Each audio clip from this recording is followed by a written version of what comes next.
সকালবেলা ঈদের দিন তাড়াতাড়ি ঘুম থেকে উঠে গিয়েছি আর সবাইকে জানাই ঈদ মোবারক। আর মা এখানে সব কিছু রেডি করে রেখেছিল ঘুগনি রান্নার জন্য। তো ঈদের দিন এগুলো কিন্তু ম্যান্ডেটরি, এগুলো কিন্তু সিমুই ঘুগনি হয়েই থাকে। সিমুই রান্নাটা অলরেডি হয়ে গিয়েছিল আর আমি ঘুগনিটা রান্না করছিলাম। ঘুগনি রান্না এখানে হয়ে গিয়েছে, সিম্পল ঘুগনি রান্না করেছিলাম আমি।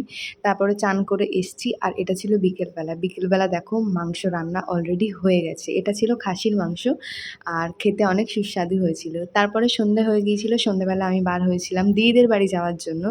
আর ট্রেনটা ধরতে গেলে প্রায় ফাঁকাই ছিল, আর ট্রেনটা ছিল ৮টার সময়, সেই জন্য ফাঁকা। তো আমি দিদিদের বাড়ি চলে এসেছি আর দিদিদের বাড়ি চলে এসে আমি আমার সোনা পাখিকে ডাকছি, এটাই আমার সবচেয়ে বেশি আনন্দ লাগে।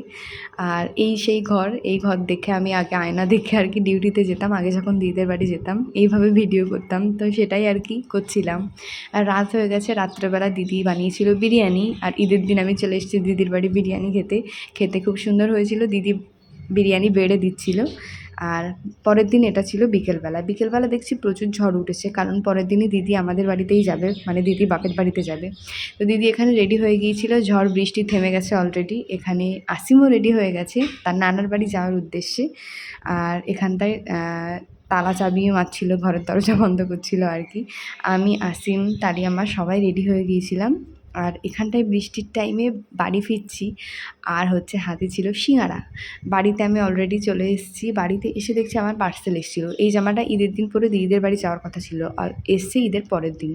কী আর করা যাবে, জামাটা পরলাম, দেখে বেশ ভালোই মনে হলো, কিন্তু কটনের ছিল না, কাপড়টা ঠিকঠাক ছিল না। আর এখানটায় কিন্তু দড়িয়ে দিয়েছিল জামাটার সাথে। তো তোমরা জানিও জামাটা কেমন লাগছে। ঈদের দিন তো আর পরা হলো না, ঈদের দিন পরে নিলাম আর কি।